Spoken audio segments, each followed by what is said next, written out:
Alright, great. It's working. Alright. Hi guys. Konnichiwa or konbanwa. This is DJ MK and you are watching the very first live stream right here on DJ MK Off the Air. Now, I have to admit, very beautiful voice, but I admit the accent is really grating. I'm sorry, but it is a really nice song. Anyway, today I am going to be playing Asagao Academy. Recently published by Illus Seed, aka a duo, one of which is associated with Normal Boots, specifically with PBG. Well, in fact, one of them is his wife. But yeah, I am not associated with Normal Boots or Hidden Block in any way. I just happen to be big fans of their work, so that's why I'm doing this live stream for you today. So, glad to be doing it. Anyway, today I'm going to be doing Asagao Academy. This is my very first live stream, so please be forgiving if it's a little awkward for my first shot. I'm going to lower down the music a little bit because it's a little loud.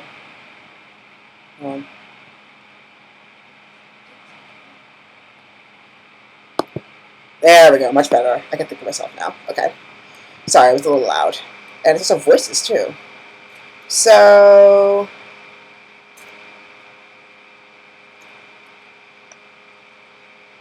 I'm going to make this full screen.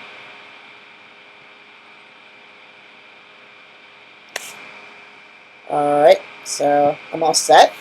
Okay, so without further ado, this is Asagao Academy. So, oh, yeah, and let me check the Twitter, baby.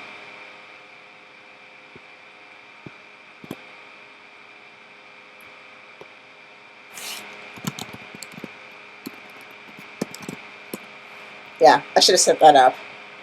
It's so elementary.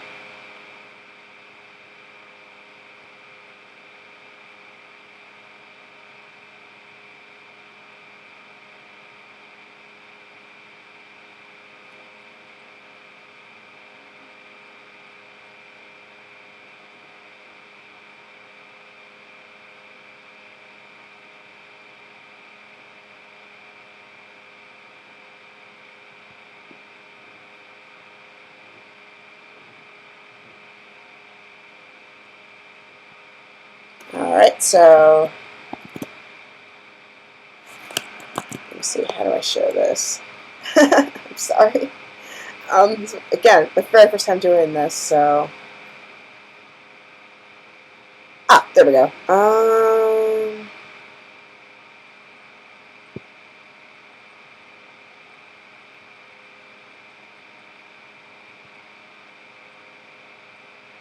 do I share this?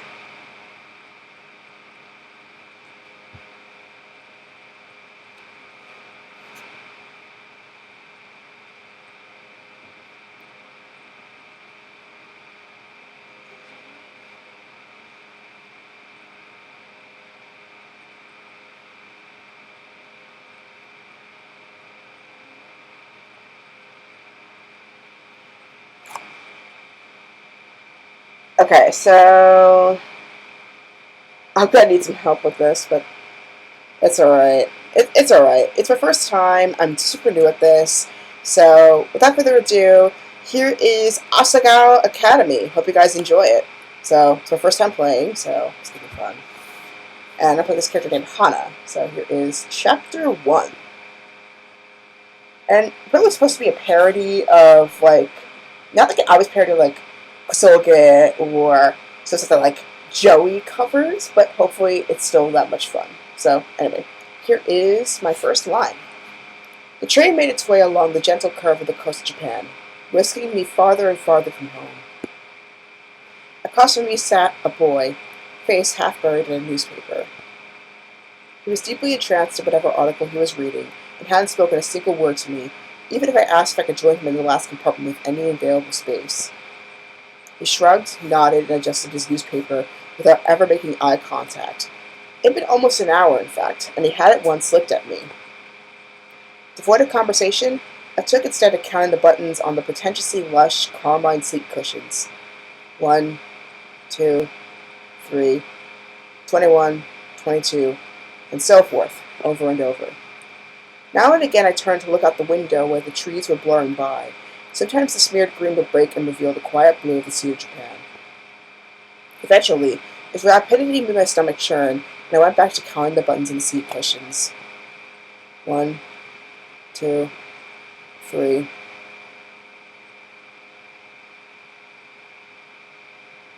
The train compartment shuttered around us. My eyes wandered to the boy in his jacket. It wasn't the school-issued blue that I and the other students on the train were wearing. Instead, it was a green varsity-like jacket with an embroidered patch poorly sewn on the front.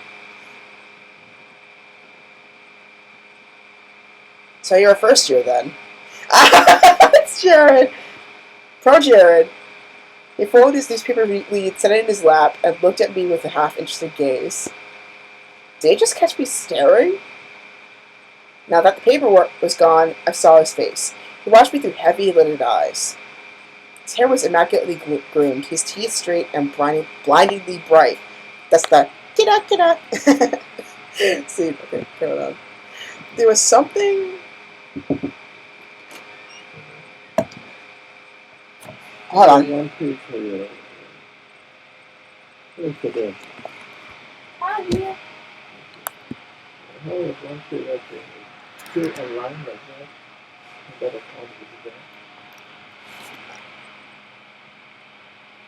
find all this information and let me know.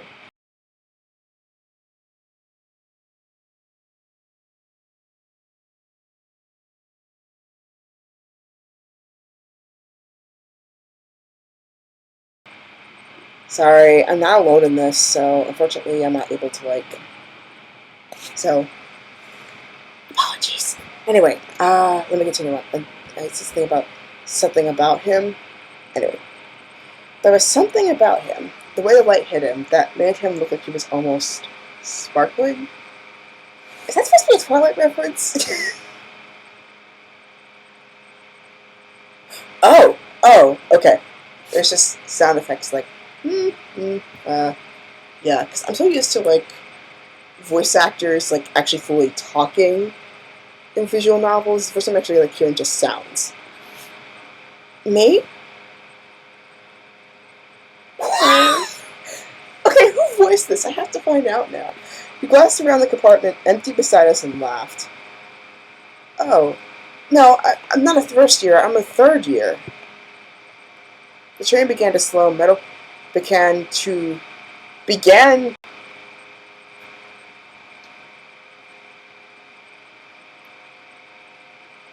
Okay, that's really...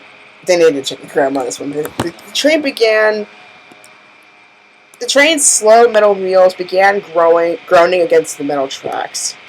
The sudden shift threatened to rob me of whatever was left in my stomach, but I closed my eyes and took a deep breath, willing to keep it together. What kind of impression would I leave, puking on a student before I even arrived at the academy? The boy frowned. I picked at the hem of my cotton skirt. That's not possible. I've never seen you before. It took me a moment of mouth fishing to find a response. Mouth. Here, go on. It's because I'm a transfer student. He laughed again. A transfer student, huh? I don't get many of those. I removed my acceptance letter from the front pocket of my uniform. The paper, heavyweight, off-white, had accumulated creases from my reading and rereading, as if the words might have changed since the last time I read it. The boy took it, studied it, then handed it back to me. Well then, Hana, I'll suppose to be seeing you around. He smiled at me as he picked up the suitcase lying next to him. By the time I hiccuped a response, he was already gone from the compartment. Feels like Harry Potter for some reason. Anyway, let's see what this is. I stared out into the empty hallway of the train. It was then that I realized he, having gotten it from my acceptance letter, knew my name and I never got his. The train set out at the station and I filed out with the rest of the uniformed students. It was early April. Ooh, that's music. And the last frost of winter had come and gone. It's actually a pretty late transfer. The trees were already green, their leaves shivering and the occasional gust weaving through them. The air was mild, only a few clouds hanging in the sky. I walked along the road. with a swarm of blue-jacketed bodies, looking at the little groups breaking off from the crowd. Everyone was buzzing so animatedly around me. I held my suitcase tight in my sweaty hands. It was leather-bound and worth more than anything it contained. It wasn't far to the school, and I was, for maybe the first time in my life, thankful for that what I owned didn't amount to much. The school-issued black Oxfords clicked on the pavement.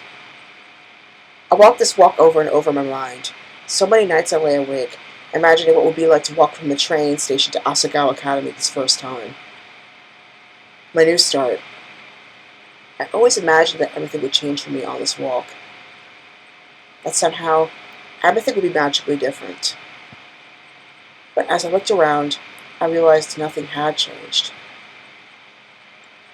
I hadn't changed. By the time I reached the massive gates of the academy, I forgot all about the disappointment slashing in the back of my throat. The school, framed by the gate's twisting black metal, was just as beautiful as the glossy photos I saw in its pamphlets. This was it, Asagao Academy. I glanced around. A swarm of students gathered around the gate. Beyond it, tiny blue people bounced around the academy's main building. A girl pressed a button to one side of the gate. The excitement in the air was almost palpable. A few moments later, the black gate, with great effort, creaked outwards and cleared the pathway. As the rest of the group shifted into motion, I followed along, a sheep in the herd. My stomach tied itself into knots. The crowd split off in different directions. For a moment, I panicked. A tired-looking man with graying hair called out for first years, a cluster of fresh-faced students gathering around him. Hey, look at that girl! I turned. A few feet away, a small group of boys were pointing at me and snickering.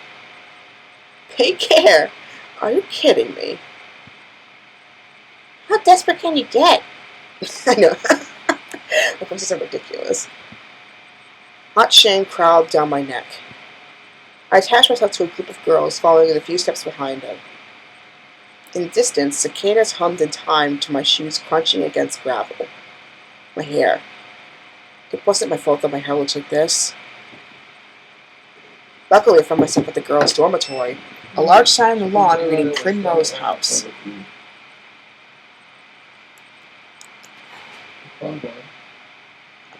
Yeah, it wasn't the right type, though.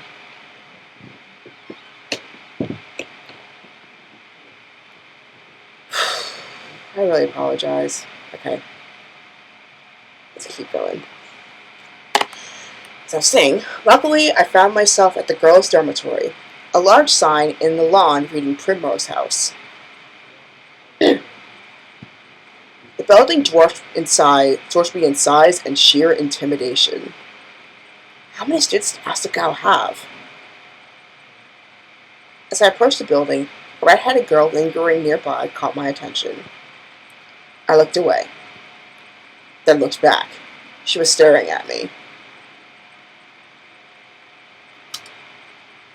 She walked over.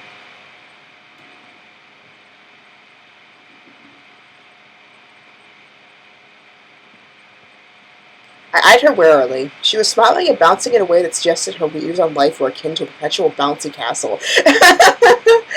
Alright. Me? Of course, silly. Let me guess. Room 325? I thought back to the paper I received a month prior with a list of all the supplies I needed for the year, and my dorm arrangements. Let me check in with you guys. Can you hear the game's audio at all?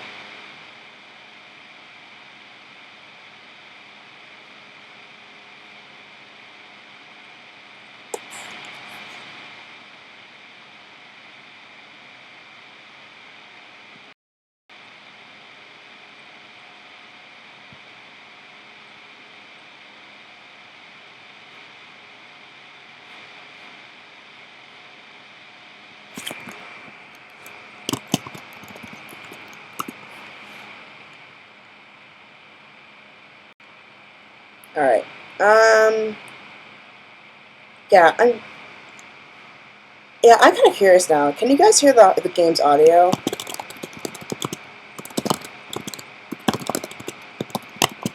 Because there is some voice acting in here. That's why I'm kind of curious. Anyway, let me continue on where I left off. I thought back to the paper I received a month prior with a list of all the supplies I needed for the year and my dorm arrangements. Yeah, that's right. She laughed, but I couldn't figure out what was so funny. Was she laughing at me?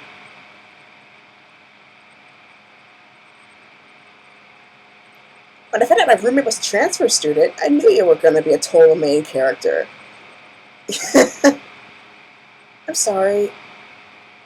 Oh, what? When I saw you outside the gate, I knew it was you. I mean, look at that hair. I felt a lump forming in my throat. What was she talking about? She had to be making fun of me. I hadn't spent more than 5 minutes on campus and I was already being mocked. My hands began to tremble. Is there something wrong with my hair? Her face slackened from its amused smile to a more worried expression. Then she began to laugh again. No!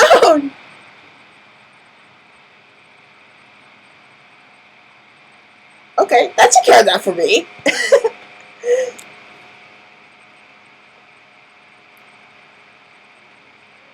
Yeah, pretty much. Yes, Auntie?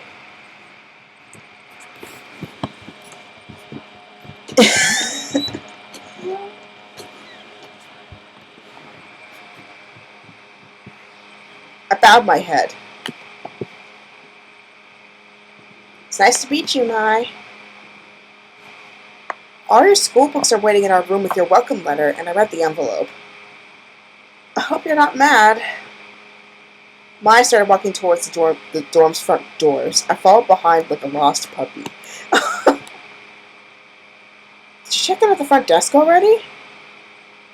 No, I didn't. I didn't know I was supposed to. Good.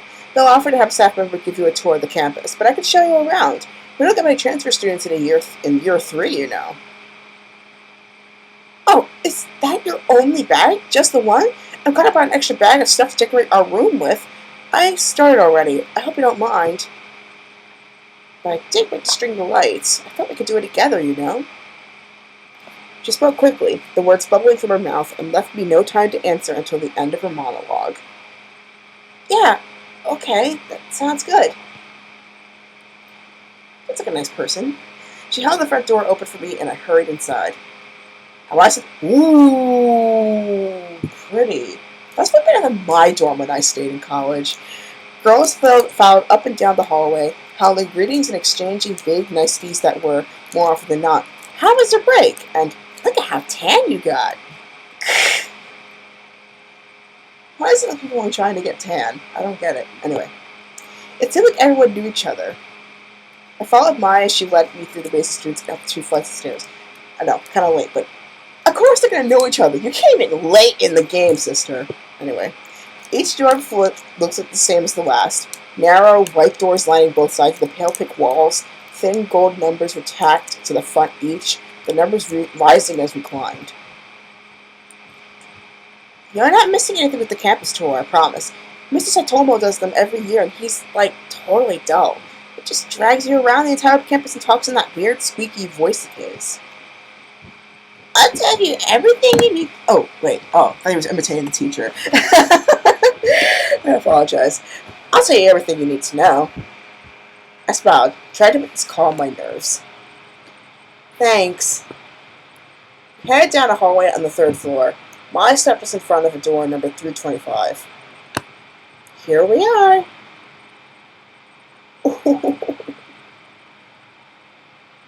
A faint smell of potpourri wafted through the room. The walls of the hallway were a soft, powdery pink.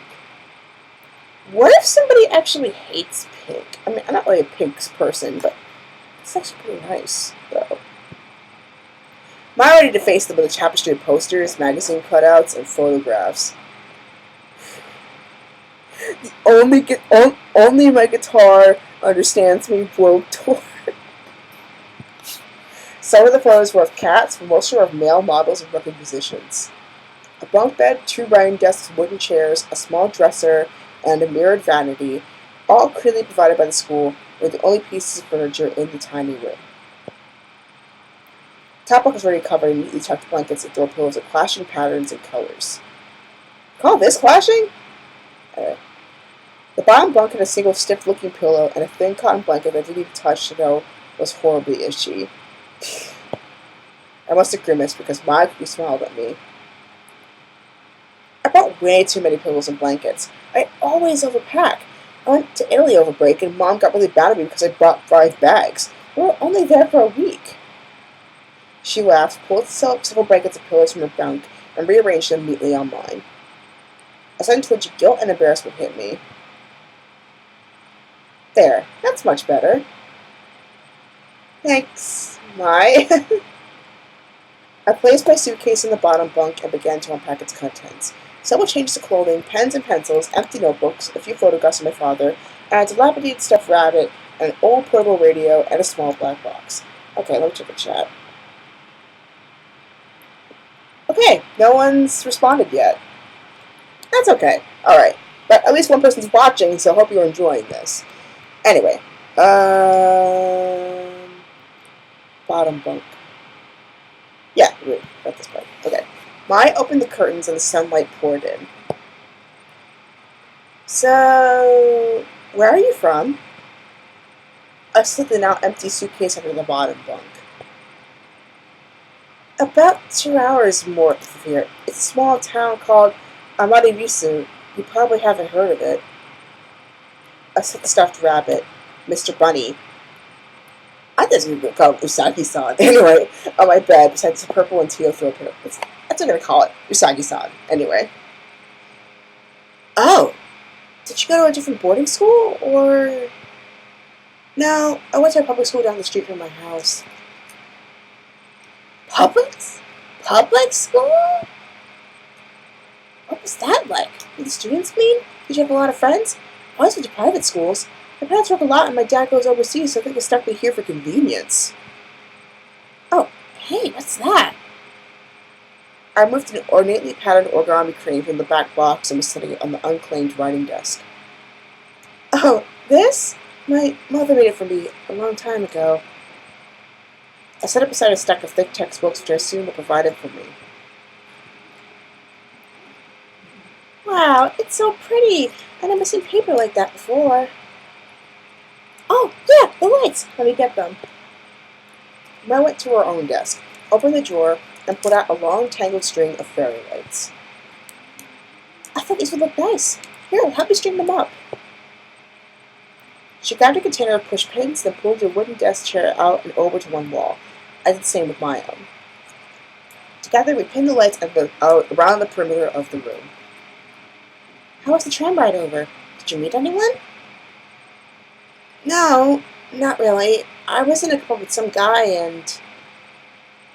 Some guy, huh? Was he cute? Oh, yeah, I guess. I don't know. I wasn't really paying attention.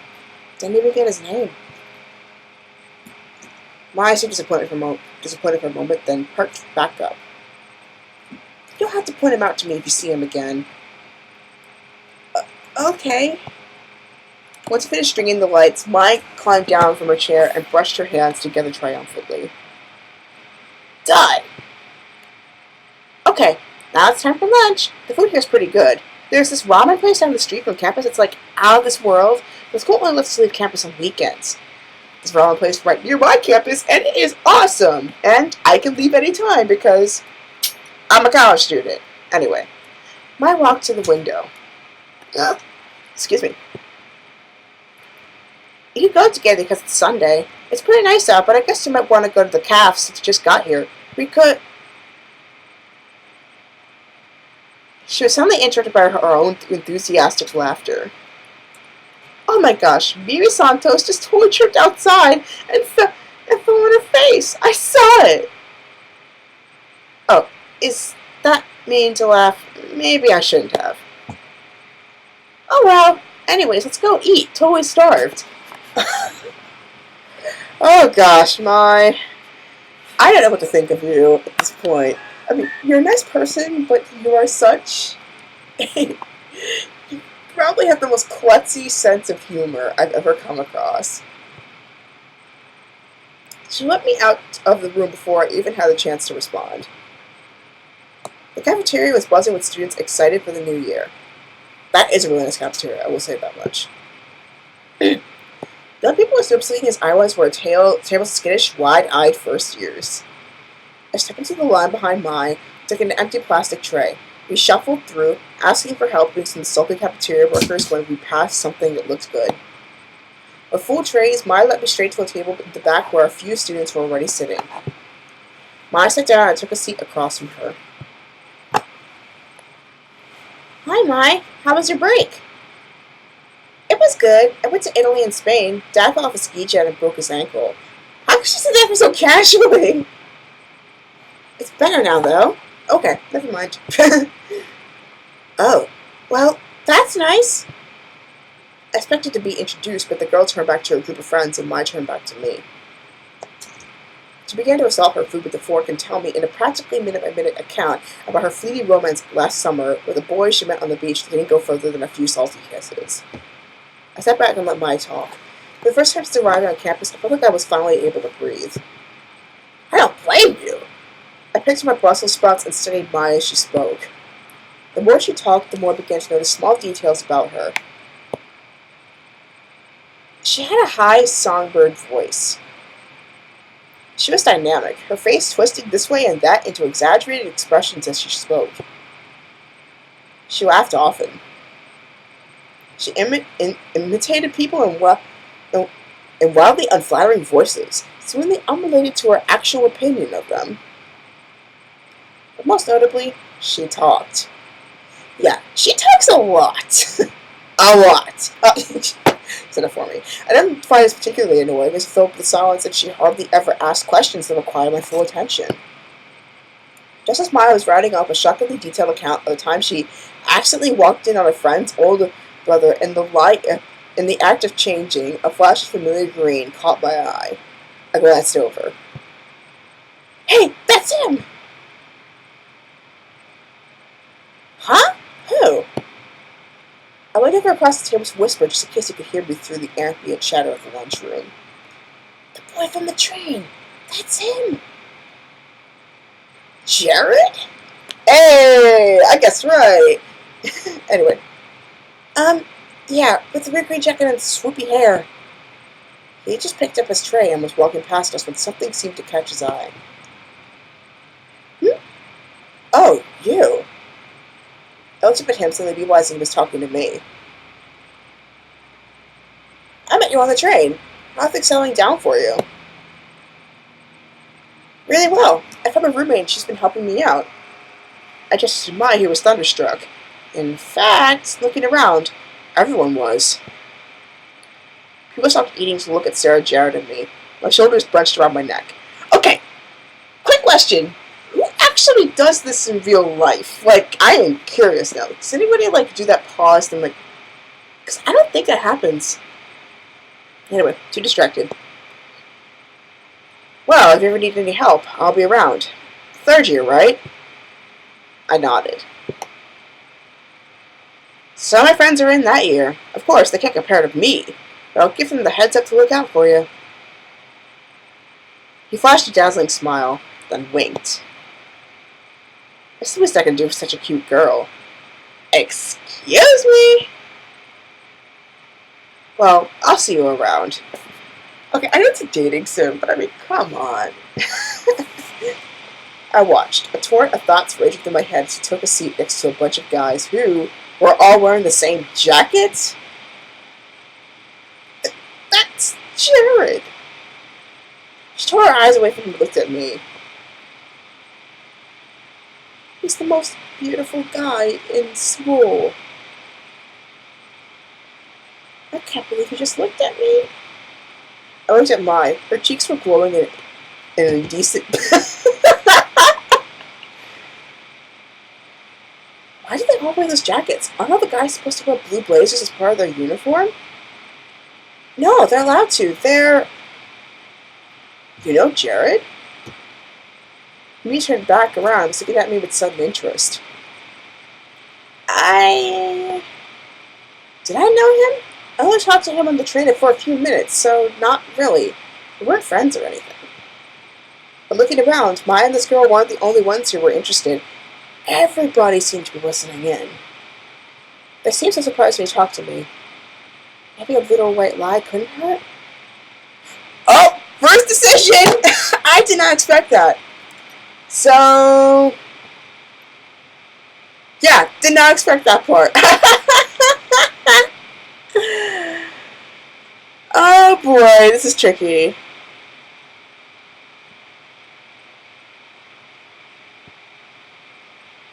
Okay, so lone viewer, what do you think I should do? Do you think I should... Oh, that was the sharing button. Okay, never mind. Okay, so what do you think I should do? Should I say, I guess so, or, not really? Alright. I finally found a link to, put the live stream on, so it's like...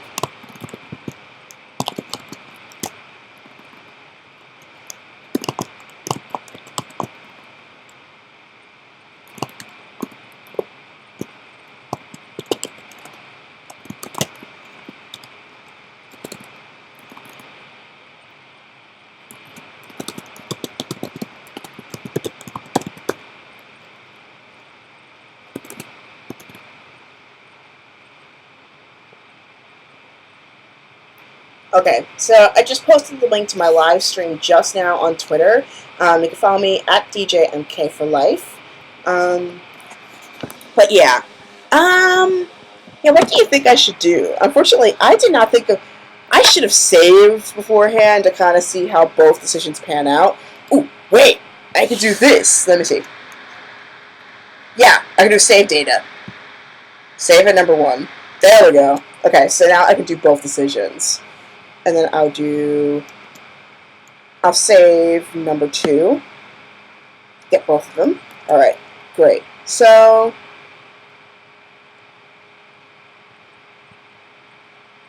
yeah, by the way, if you guys are, if anybody from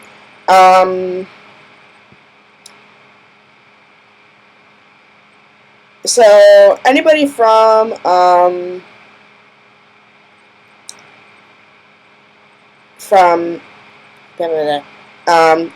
Illus Seed is uncomfortable with me uploading this game, feel free to just tell me. I will delete the video right away.